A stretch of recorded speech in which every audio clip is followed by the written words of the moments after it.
Passa tanto tempo longe do outro, quando você chega perto, parece que o espírito já está unido e você conhece o outro. Aquela data e você não tem vergonha, você não tem intimidade, timidez dessa situação, continua sempre na graça de Deus, amém? Sou Manuel, como o pastor Gil falou, Márcia, somos pastor da comunidade cristã de Quatro Barras, região metropolitana de Curitiba, somos casados desde 2000, dia 8 de janeiro de 2000, Deus nos uniu, amém, em uma só pessoa, vai fazer 18 anos que somos casados, e Deus nos agraciou nesse tempo com 3 filhos abençoados, Natan, o mais velho, a Isabela e a Júlia, e os nossos filhos assim são um grande presente de Deus. A gente está aqui morrendo de saudade deles, a gente sempre sai, viaja de um lado para o outro, mas o melhor lugar que você está é com a sua família, com seus filhos, né? E a gente liga lá, damos ontem para eles, estão lá alegres, estão sendo muito bem cuidados pelos minha sogra, meus cunhados, e temos uma família muito abençoada, amém? De onde Deus tem nos dado graça de crescermos junto como igreja, como família, de termos esse grande privilégio de criarmos nossos filhos no caminho do Senhor, amém? E nós alegramos o nosso coração por ver vocês, casais que têm o desejo de conhecer mais de Deus e aprender sobre esse assunto tão principal que é a família, que é a criação de filho, que é relacionamento. Nós sabemos que nós seres humanos, nós somos treinados, ninguém nasce sabendo nada, nós somos treinados. Eu acho bem interessante assim, que se você pega uma criança aqui no Brasil e leva ela recém-nascida para a China, quando essa criança tiver 2 anos, ela não está falando brasileiro, né? O português está falando chinês. E você pega aquela criança e leva ela para os Estados Unidos, com 2 anos, com 3 anos, ela já não está falando mais chinês, e nem português, que foi a sua origem onde ela nasceu, está falando o inglês. E qualquer nação da terra, a criança foi levada e foi ensinada, ela vai aprender conforme foi ensinada. E nós somos seres que fomos ensinados. Então nós estamos aqui para aprender, para sermos ensinados mais pelo Senhor, amém? Então que abrimos o nosso coração, eu creio que Deus nos levará em um novo tempo de conhecimento e revelação dele, e principalmente na área da família, amém? A Márcia tem sido uma mulher de Deus, conforme temos visto o coração de Deus, uma esposa excelente, uma mãe maravilhosa, e nós estamos aqui nesta manhã para aprendermos mais do Senhor, amém? Abra seu coração e Deus vai nos ensinar nessa manhã em nome de Jesus. Bom dia a todos. É uma alegria imensa estar aqui, né? Quando recebemos o convite, o Manuel comunicou para mim à noite, na hora de dormir. E no mesmo instante que ele comunicou, Deus já começou a trazer muitas coisas e eu não consegui dormir. E tive que ir para o quarto das crianças, lá onde estava vazio, para escrever o que Deus já começou a trazer naquele dia. E desde aquele dia Deus começou a falar muitas coisas sobre família, sobre casamento, o propósito, a origem do casamento. E com certeza, antes de passar tudo que o Senhor tem trazido, eu fui muito ministrada, fui muito edificada, compartilhei com o Manuel que o Senhor estava trazendo, e Deus ministrou muitas coisas profundamente na minha vida. Eu quero compartilhar com vocês algo que passou primeiro a fazer parte de mim, da minha casa e da minha família, e que Deus tem trabalhado há muito tempo esses tópicos na minha vida, na vida do Manuel, mas que nesse dia ele trouxe com mais claridade, colocou em ordem, né, o ensino. E é interessante que o lugar que nós precisamos estar em Deus como esposa e esposo é nos pés do Senhor, né? Aos pés do Senhor é o nosso lugar, porque como o Manuel falou, nós não somos pessoas prontas ou perfeitas, mas estamos buscando a cada dia o aperfeiçoamento no Senhor. E não existe um lugar melhor e mais perfeito do que estar diante de Deus, sendo instruído, sendo iluminado por Ele, para que possamos alcançar essa maturidade, essa perfeição em Deus, e assim edificar a vida do nosso cônjuge, ser um apoio, ser um suporte, ser uma bênção, ser favor, ser misericórdia, ser compaixão para a pessoa que está do nosso lado. Então eu quero trazer uma palavra que tem um título como Origem e Propósito do casamento.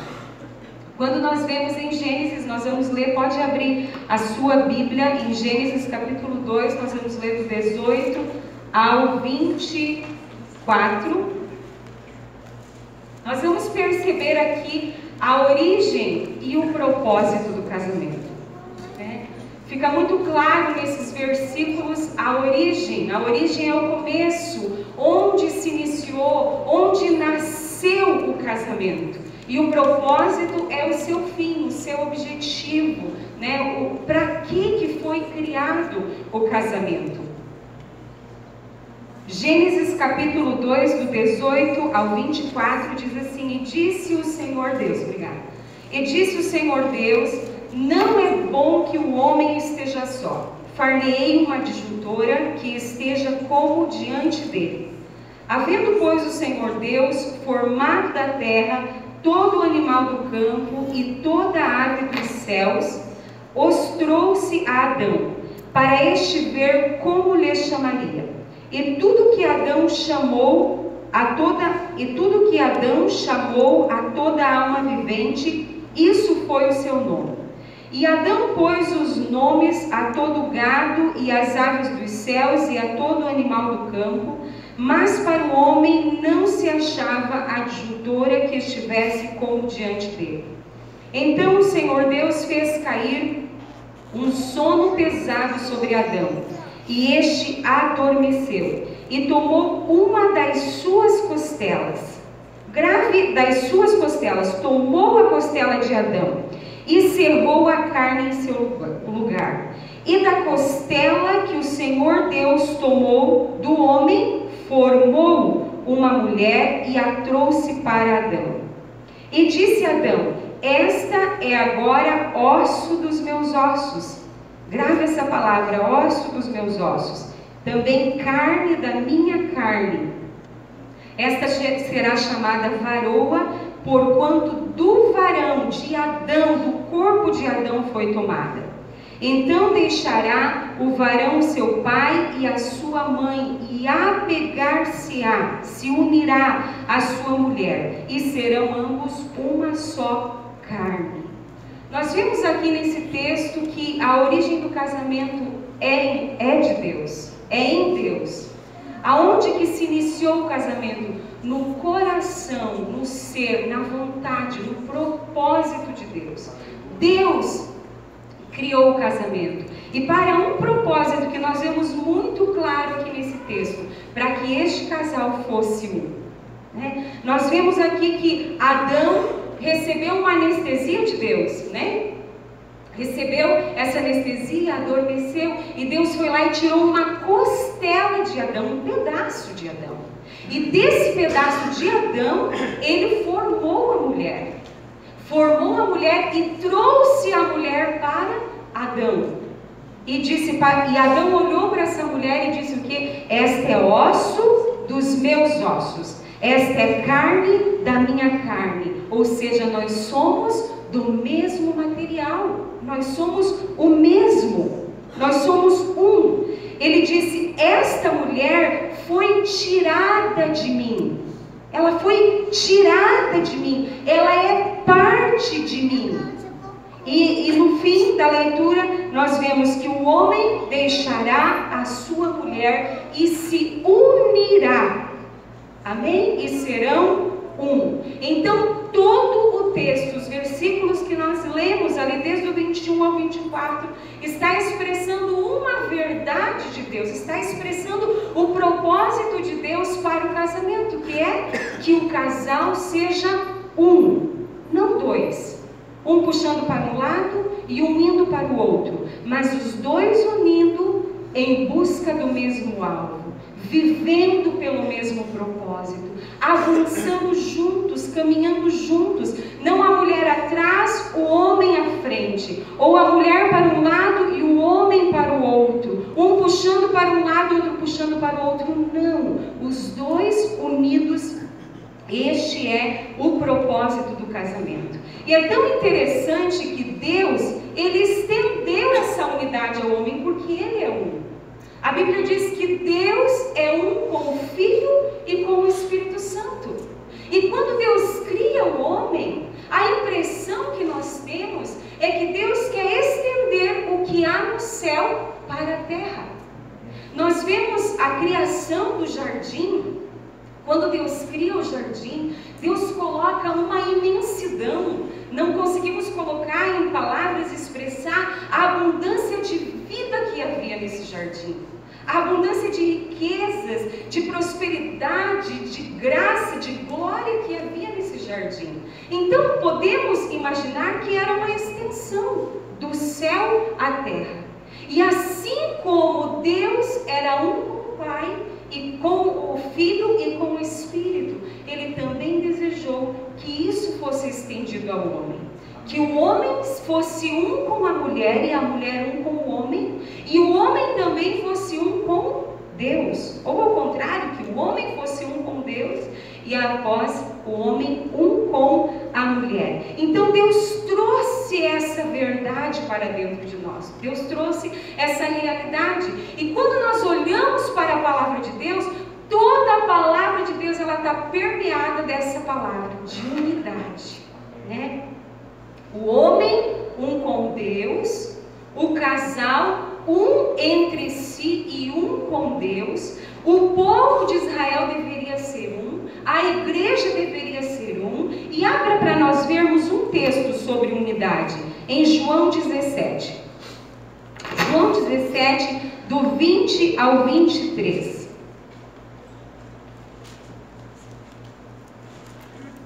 Desde o início, o propósito de Deus é o um, é a unidade. E Ele vai perseguir isso na nossa vida.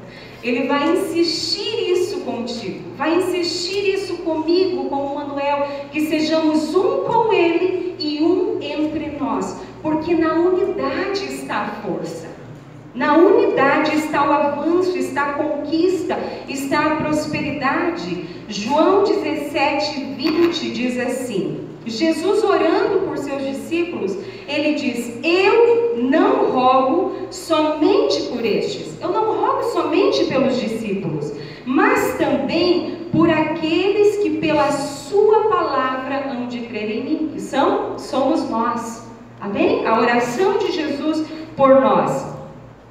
No 22 diz, e eu dei-lhes a glória que a mim me deste, para que sejam um. Eu dei a eles a glória, a capacidade, para que sejam um, como nós somos um. Que interessante isso. Jesus estava orando, assim como eu sou um contigo, Pai, eu dei a glória aos meus discípulos, para que eles sejam um também. Seguindo diz, 23, eu neles, Cristo, né, em nós, eu neles e tu em mim, para que eles sejam perfeitos em unidade, e para que o mundo conheça que tu me enviaste a mim, e que tens amado a eles como me tens amado a mim. Muitas vezes nós não conseguimos compreender esta palavra a respeito de unidade, porque pensamos que unidade é ser iguais. Muitas vezes confundimos a palavra unidade com igualdade, sermos iguais, e não tem nada a ver. Não seria possível Adão e Eva ser um, se um significasse iguais. Não, mas essa palavra um e unidade significa sem divisão. Sem divisão. Não estar separados, mas estar unidos no mesmo propósito. E a Bíblia diz que essa é a oração, foi a oração de Cristo por nós.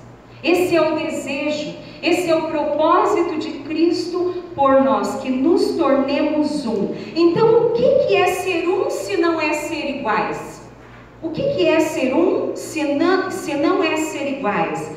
É estar seguindo o mesmo alvo, é estar seguindo o mesmo objetivo, propósito, andar na mesma direção, em acordo para o mesmo rumo. E como falei, um significa uma pessoa que não admite divisão. Então, um mesmo pensamento, uma mesma missão, um mesmo propósito. Adão e Eva, eu e o Manuel, você e o seu cônjuge, são completamente diferentes. São diferentes. Diferentes demais, muitas vezes, não é? Um gosta de uma coisa, um gosta de outra. Eu gostava muito de doce, de coisas adocicadas, muito doce. Graças a Deus, me libertei muito do doce. Hoje tomo até café amargo. Café sem açúcar. E, em consequência disso, perdi alguns quilos e graças a Deus por isso. Né? E o Manuel de coisas muito amargas. Então, para o Manuel, um prato de jiló, um prato de almeirão, o que mais é no amargo? E aí, por fora, um chimarrão bem amargo, era uma delícia, amargava tudo. Né? E hoje eu já estou tomando coisas amargas, comendo jiló, comendo almeirão e todas essas coisas. Mas mesmo assim, não sou igual ao Manuel, e nem o Manuel igual a mim, somos completamente diferentes. E ser um não significa que agora eu vou ter que comer tudo que o Manuel come e ele gostar do açúcar como eu gostava. Não, ser iguais é muito mais, é olhar para um alvo, um objetivo, ou seja, olhar para Cristo e permitir que Cristo viva em mim. Amém? Cristo viva em mim, porque quando Cristo vive em mim, a sua vontade se cumpre em minha vida e eu me torno bênção, favor, graça para a pessoa que está do meu lado. Alguns exemplos de unidade para entendermos que não é igualdade, mas sim em função, em viver por um propósito, por um alvo, um objetivo, é o parafuso e a arruela. Para mim é um dos exemplos mais claros. Até eu gostaria de ter trazido, mas acabou não dando, um parafuso bem grande e uma arruela bem grande. Para a gente ver, o parafuso é completamente diferente da arruela, mas eles se casam para cumprir um propósito. A mesma coisa, outro exemplo, é o nosso próprio corpo físico. Todos os membros diferentes, né? Se olhamos para as mãos que são parecidas, ainda existe uma diferença. Um membro diferente do outro, mas todos caminham para o mesmo lado, todos vão junto. Então, a diferença existe, ela é real, mas ela não pode nos impedir de acertar o alvo, de caminhar em rumo ao propósito. Outro exemplo também é de um exército composto por muitos soldados, diferentes uns dos outros. E quando você vê eles marchando em sintonia por um mesmo propósito, um mesmo alvo. E ser um, nisto está a paz do casamento. A paz, um dos maiores anseios do casal é ter paz, é ter harmonia no relacionamento, é ter graça entre si. E é na unidade que nós desfrutamos desta paz. É na unidade que nós desfrutamos da harmonia e avançamos, prosseguimos, crescemos, amadurecemos. Por isso que precisamos entender a origem do casamento. Se originou em Deus, que é um. E precisamos entender o propósito, que é ser um. Porque a partir desse entendimento é que nós crescemos. Às vezes queremos a harmonia, queremos a paz, queremos a graça no relacionamento, mas não queremos partir do início. Temos que partir do início para desfrutar do que vem adiante após a unidade. O que nos impede de ser um no relacionamento? O que nos impede de ser um? As diferenças de personalidade são fortes, né? As diferenças de personalidade, de temperamento, os problemas que o outro tem, que nos impede de ser um, eles afetam, mas eles não são o principal problema. O principal problema que impede o cônjuge de ser um, né, o casal de ser um, é o egoísmo nosso, é a nossa natureza de pecado, é a nossa natureza de orgulho, de egoísmo, de egocentrismo, eu no centro. Essa é a principal, é o problema central, é o egoísmo. O que significa egoísmo? Olha só o que significa egoísmo: pensar demasiadamente em si mesmo. Então eu penso em mim, eu olho para a minha necessidade, eu olho para o meu desejo, eu olho para o que precisa ser satisfeito em mim, eu olho para o que eu quero conquistar. E quando nós olhamos para nós, somente para nós, para o que eu quero, aí está o egoísmo. Egoísmo significa pensar nos seus próprios interesses, no que eu quero, no que eu penso, no que eu acho. Pessoa que age apenas em função de si mesmo. Isso é egoísmo. E o egocentrismo significa, essa palavra composta de duas palavras, ego mais centro, e já fala o que significa eu no centro. O que importa é o que eu acho, o que eu penso, o que eu quero, o que eu estou vendo, o que eu estou sentindo, o que eu estou percebendo. Isso é egoísmo, e é o que nos impede de ser um. Amém? É o que nos impede de ser um. E o eu dentro do homem e da mulher, eu acho que mais da mulher, ou, né, não posso puxar aqui nem para a mulher nem para o homem, né? O eu, ele é gritante dentro de nós. Ele grita por ser amado, por ser correspondido, por ser acariciado, por ser percebido, por ser notado, por ser recompensado, né, reconhecido. Então o eu grita dentro de nós e nos torna, quando vivemos em uma vida egoísta, nos tornamos como uma sanguessuga. Me dá, faz para mim. Você tem que me servir, você tem que me amar, você tem que me suprir. E nós estamos sempre focando no outro. E os conflitos, a maioria dos conflitos acontecem por causa do egoísmo. Acontecem por causa do egoísmo, porque não estou disposto a fazer pelo outro o que eu quero receber. Ai, se meu marido me desse flores. Que tal inverter? Quando nós fugimos do egoísmo, nós invertemos. Eu vou dar ao meu esposo. E essa é a lei do Evangelho, é a palavra, é o ensino, é o princípio de dar, e nós já vamos entrar aí.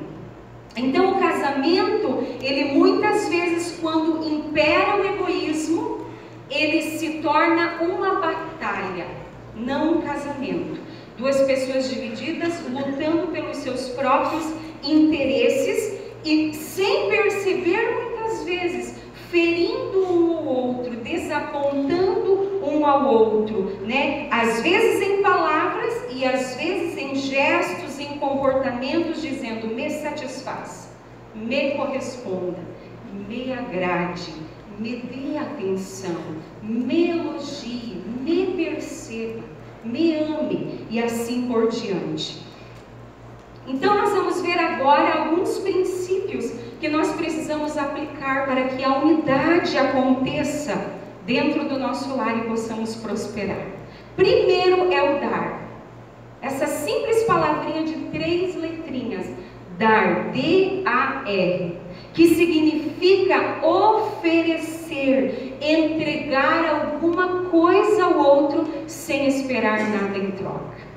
Meu Deus, que coisa grandiosa, mas que coisa difícil de praticarmos. Ou aqui, aqui vocês já estão mais avançados. Que coisa difícil de praticarmos o dar.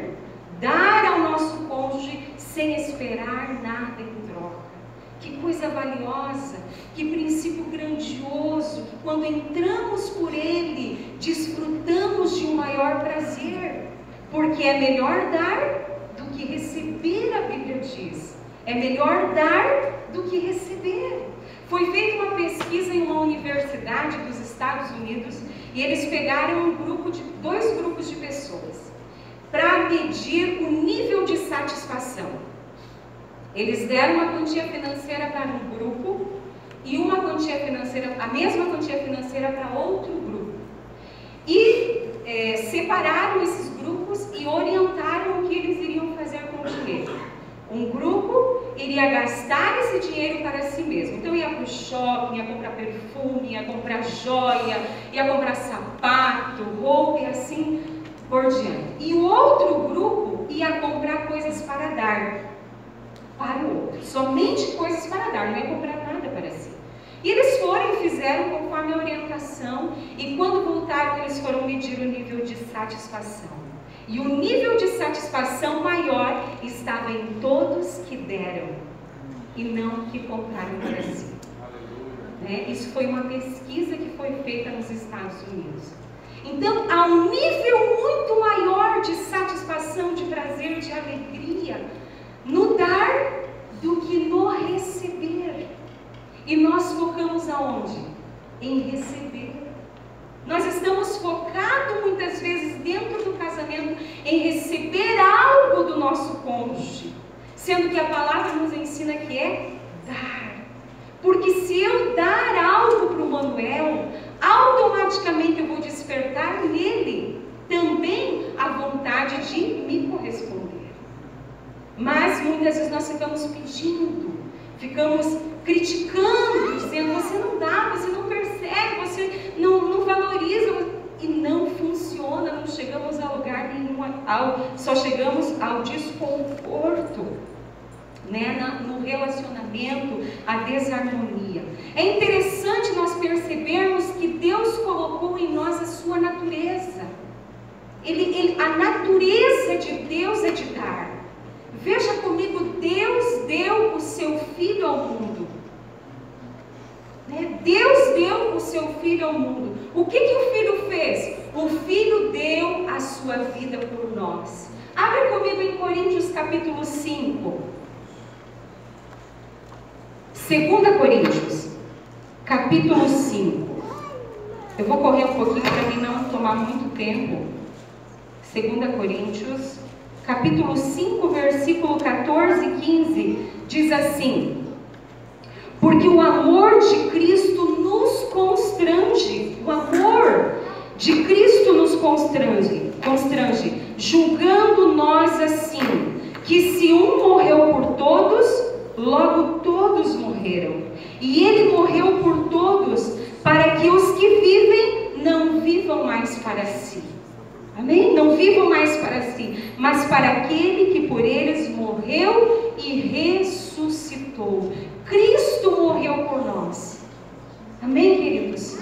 Por um propósito, para que não vivamos para o nosso ego, para o nosso eu, para a nossa vontade, para os nossos próprios interesses, mas que vivamos para Ele. E viver para Ele é viver para o próximo. E o próximo mais próximo de nós é o nosso cônjuge.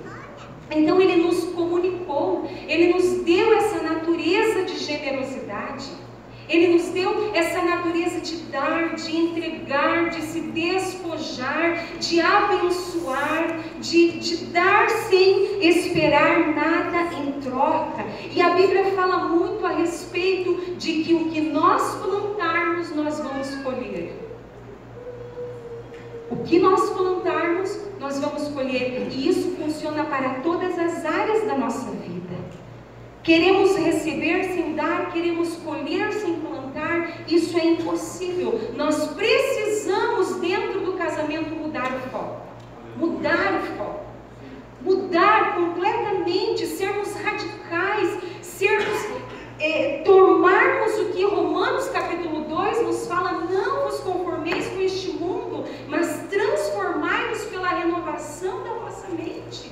Transformai-vos, para que podeis experimentar qual é a boa, agradável e perfeita vontade de Deus. O mundo está constantemente nos comunicando suas ideias, seus ensinos, e querendo nos seduzir, nos atrair a cumprir os seus ensinos, a corresponder aos seus ensinamentos de egoísmo, de orgulho, de amargura, de conservar a amargura dentro de nós, de não se dobrar, de não se humilhar. Mas Cristo, Deus, a sua palavra está nos chamando aos princípios dela, à verdade, aos mandamentos dela. E nós precisamos mudar o foco então. Como mudar o foco? Não focar em querer receber algo do meu marido, do meu cônjuge, da minha esposa, mas focar em dar, focar em abençoar, focar em satisfazer o outro, em servir, em agradar o outro. Pensa que nível de relacionamento que podemos viver se esse for o nosso foco. Um querendo servir o outro, um querendo amar o outro, fazer o que o outro aprecia, se despojar de si mesmo para abençoar o outro. Feche os teus olhos por um minutinho, 30 segundos. Pense o que você gostaria de receber do seu cônjuge. Pense rapidamente, nomeie aí uma ou duas ou três coisas que você gostaria de receber do seu cônjuge. Puxa, Manuel tinha que me dar isso. Ou aquilo. Nomeou aí? Não precisa falar para sua esposa ou esposo, tá? Mas agora, mude o foco. Ao invés de receber essas coisas que você nomeou, você desce para o seu cônjuge. Isso que você nomeou, você desce para ele ou para ela. O que causaria isso? Por exemplo, vou dar um exemplo simples aqui. Eu gostaria que o Manuel levasse para mim um café na cama. Eu gostaria que, eu acho que eu seria tão feliz se ele fizesse isso. Eu seria assim tão realizada. E eu fico lá na expectativa, esperando, mas ele nem sabe que eu quero café na cama.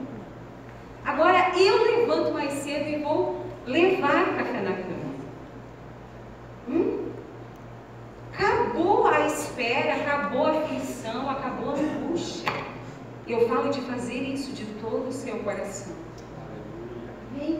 Quando você dá aquilo que você espera receber, entra no nosso relacionamento satisfação, prazer, unidade, alegria. Desfrutamos do relacionamento que vivemos, desfrutamos verdadeiramente da vida do casamento.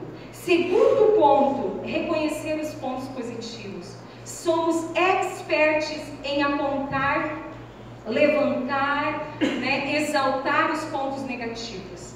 E muitas vezes fracos em comunicar o que ele faz bem, ou o que ela faz bem.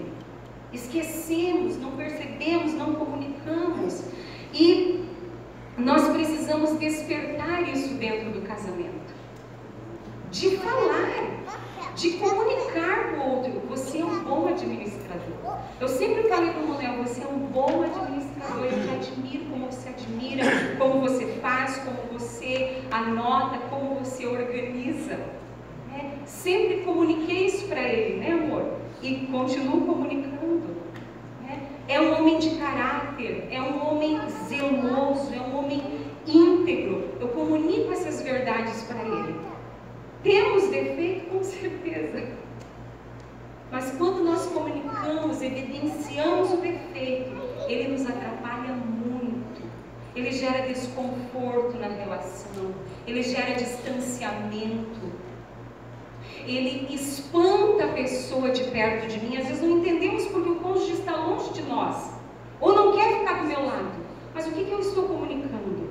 Porque quando eu comunico, eu enfatizo os problemas, as dificuldades, os defeitos, eu estou empurrando a pessoa para longe de mim. Mas quando eu comunico as coisas boas, reconheço o que faz de bom, eu trago para perto, eu trago para dentro do meu coração. As nossas palavras têm muito poder, muito poder. Tem poder para gerar, poder para criar, poder para amenizar os problemas, para diminuir os problemas, como também tem poder para exaltar os problemas. O que nós falamos gera, cria-se um ambiente para que vivamos. Se falamos coisas boas, carregamos o ambiente que estamos, a casa, o lar, a família, de coisas boas. Mas se falamos o negativo, também carregamos de um ambiente negativo. E eu vim de um lar extremamente negativo. Minha mãe muito negativa, sempre muito negativa, só via o problema, a dificuldade, o ruim da situação, o difícil, o problema. Ela só via isso e o tempo todo falando de coisas negativas, negativas, negativas. E o meu pai também. E quando eu vim para o Senhor, o Senhor já iniciou um processo de transformação nessa área, mas quando eu me casei eu percebia que eu tinha muitos comportamentos, atitudes parecidas com a minha mãe. E eu estava sempre olhando as coisas ruins. E não tinha me comparado. E um dia nós estávamos na cozinha conversando ali, e o Manuel disse: você se parece muito com a sua mãe. Meu Deus, mas eu? Me parece com a minha mãe? Não pode. Quando ele falou aquilo, ele tirou uma venda do meu olho. E eu comecei a olhar para minha mãe e olhar para meu Deus. E no primeiro momento que ele falou, isso foi um confronto. E Deus nos usa os confrontos para mudar a gente. E foi um confronto muito difícil para mim. Porque aí eu comecei a olhar para minha mãe e ver muitas coisas, identificar comportamentos, palavras, maneira de reagir com ele mesmo. E eu fui identificando e disse: não, eu não quero isso para a minha vida. Eu não posso, eu mordi a minha língua. Eu disse: eu não posso aceitar isso. E ali o Senhor tirou uma venda dos meus olhos e iniciou um processo de transformação, de mudança, onde desde criança eu fui ouvindo coisas negativas. E o Senhor queria mudar isso na minha vida. E graças a Deus tem mudado e muito. Amém, queridos? Precisamos entender algo que o Gil falou no início. Eu disse: o Gil pregou todo o tópico que eu ia falar. Mas graças a Deus, porque Deus vai confirmando que é esse mesmo caminho, né? Eu fiquei muito feliz quando ele falou que quando eu mudo, tudo muda. Ele falou sobre mudança no início. E o Senhor um dia lá na minha casa ele disse: Márcia, quando você muda, tudo muda. Eu disse: quando eu mudo, por que ele não muda? Não, é você, Márcia. O Senhor sempre foi muito querido comigo, muito carinhoso, muito paciente, muito amoroso. E Ele fala, Ele sussurra no seu ouvido. Se você não recebe, Ele vem e sussurra de novo. Ele vai te comunicando, te cercando, te instruindo. Ele disse: Márcia, quando você muda, tudo muda. E Ele disse: Márcia, quando o que você não consegue mudar te molda. Gente, eu anotei isso na hora que Ele me falou e guardo para a minha vida. Comunico às pessoas isso porque é a verdade. Quando eu mudo, tudo muda. Quando eu mudo o que precisa ser mudado, tudo muda, tudo ao meu redor é afetado. Quando eu paro de brigar, acabam-se as brigas. Quando eu paro de cobrar, acabam-se as cobranças. Não é? Então, quando eu mudo, tudo muda. E o que eu não consigo mudar no Manuel, eu quero mudar isso no Manuel. E é impossível, porque nós não conseguimos mudar nem a nós mesmos. Não é? Quando eu quero mudar algo no Manuel e eu não consigo, nós precisamos entender que aquilo está mudando a minha vida. Quando eu não consigo mudar, está me moldando, aquilo está deixando a minha vida, tirando coisas, trabalhando a paciência, a perseverança, a graça e assim por diante. Terceiro tópico: Não vou me ater muito, já estou quase encerrando. Precisamos da cruz. Evangelho nunca deixou de ser cruz. E nós precisamos levar a cruz para dentro do nosso casamento. Evangelho é cruz. Evangelho não é eu chegar diante do Senhor e pedir o que eu quero e pronto, está resolvido e assim vai dar tudo certo. Não, Evangelho é eu ir para a cruz, anular a minha própria vida na cruz, para nascer para uma nova vida, onde eu vou viver a unidade, onde eu vou viver a paz e assim por diante.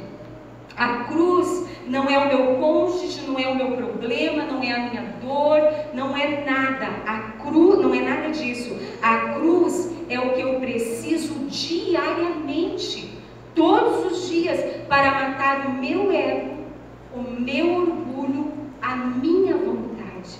Nós precisamos crucificar todo o egoísmo que está em nós e que afeta a nossa relação, que destrói a nossa relação, que põe a nossa relação em conflito, que rouba a paz, a graça, a gratidão, a satisfação da nossa relação. A solução está em crucificar o nosso ego. A solução para um casamento, para viver o propósito de Deus, para estar realmente casado, verdadeiramente, é crucificar o nosso ego. Por que crucificar? Porque o egoísta, ele vive para si mesmo, mas o morto, o crucificado, ele vive por um propósito. Aleluia. Amém? O egoísta vive para si, mas o morto crucificado, ele vive para um propósito. E é lá que nós devemos estar, para viver o propósito do casamento. A vida, queridos, a vida, ela está após a morte.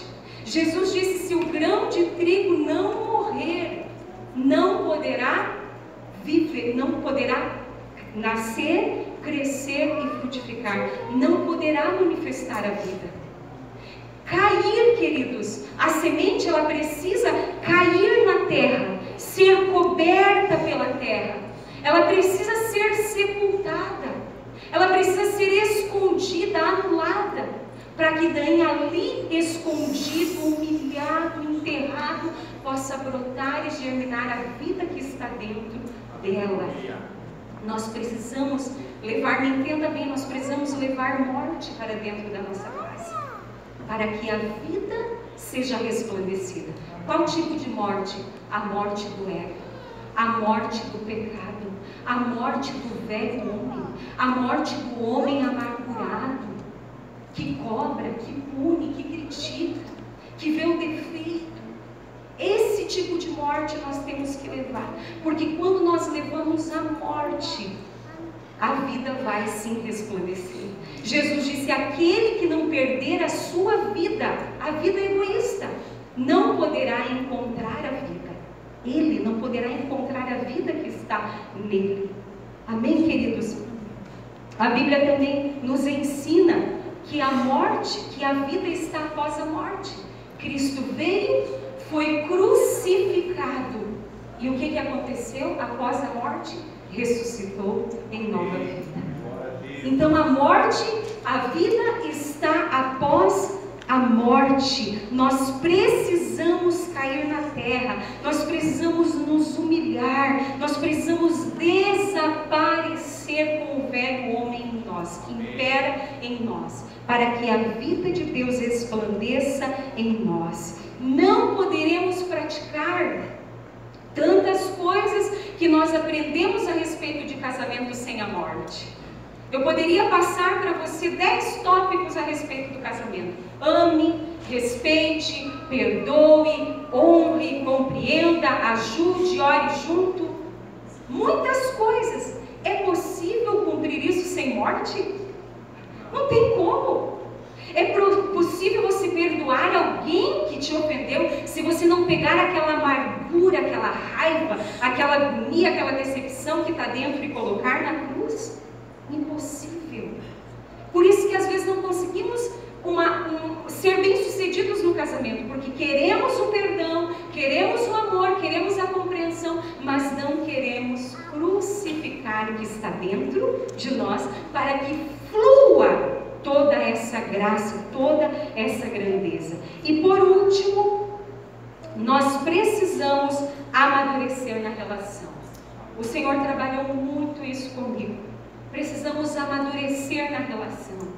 E um dia o Senhor trouxe muito claro para mim, Márcia, olhe para um fruto maduro. E foi uma definição de ser maduro que o Senhor trouxe, um esclarecimento. Olhe para um fruto maduro. Para que ele serve? Para alimentar o outro, para servir o outro, para satisfazer o outro, para nutrir o outro. E dentro do casamento nós precisamos amadurecer. Amadurecer dentro da relação é não viver para si mesmo. Ser maduro dentro da relação é você servir o outro. O fruto maduro não serve para si mesmo. O maduro não serve para si mesmo. Ele não faz nada para si, nada. Ele simplesmente está ali por um objetivo: alimentar, servir, satisfazer, nutrir e assim por diante. Ao contrário, para entendermos o que é maduro, precisamos entender também o imaturo. O que é o imaturo? E o exemplo podemos usar uma criança. A criança, ela só pensa em si mesma, né? Ela age o tempo todo egoisticamente. O que eu quero comer, o que eu quero fazer, o que eu quero agora, nessa hora, e às vezes faz muita birra, né? O que eu quero, o que eu quero, o que eu quero. Ela está sempre em função disso. E isso é o imaturo. Podemos usar também o fruto verde, o fruto imaduro. Para que ele serve? Para nós? Para nada. Se você der uma mordida nele, principalmente num caqui, vai amarrar a boca e muito, né? Então precisamos amadurecer dentro da relação. E amadurecer é não focar em mim, é deixar o egoísmo de lado e estar para completar o outro, para amar o outro. Esse nível de relacionamento que nós como igreja precisamos desfrutar, nós como filhos de Deus. E é esse o caminho que Deus preparou para nós. Entra nele. Fecha os teus olhos por um instante. Entra nesse nível de relacionamento. Entra em todos esses princípios, esses tópicos, esses ensinos da palavra de Deus. Entra em focar, em dar, em ceder, em abençoar o outro. Foca nisso a partir de hoje. Entra com as mudanças que você necessita fazer. Você pare de olhar para o outro, pare de olhar para o seu cônjuge. Quando você foca em mudar você, Deus se encarrega completamente de mudar o outro. Mas muitas vezes estamos querendo mudar o outro e até impedimos Deus de atuar nessa mudança. Oh meu Deus, nós precisamos entrar nesse nível de relacionamento, de nos doar, de dar, de cruz, Pai, levar a cruz de Cristo para dentro do nosso casamento, para dentro da nossa casa, para dentro da nossa família, Senhor, e viver à medida do relacionamento que o Senhor criou, que nasceu no seu coração para as nossas vidas. Eu oro para que esses casais se tornem um, Senhor, um entre eles e um contigo, Pai, e possam desfrutar do que desde o princípio o Senhor preparou para as nossas vidas. Que haja um avanço em cada casal aqui, que haja um progresso, um crescimento, Senhor, acerca do teu propósito, Senhor, para as nossas vidas como casal, em nome de Jesus. Amém, queridos? Que você possa continuar sendo ministrado pelo Senhor. Amém? É um prazer estar aqui. O tempo é gracioso, passa rápido, né? Mas eu creio que comuniquei o que o Senhor tem comunicado a mim. Amém, queridos? Deus abençoe.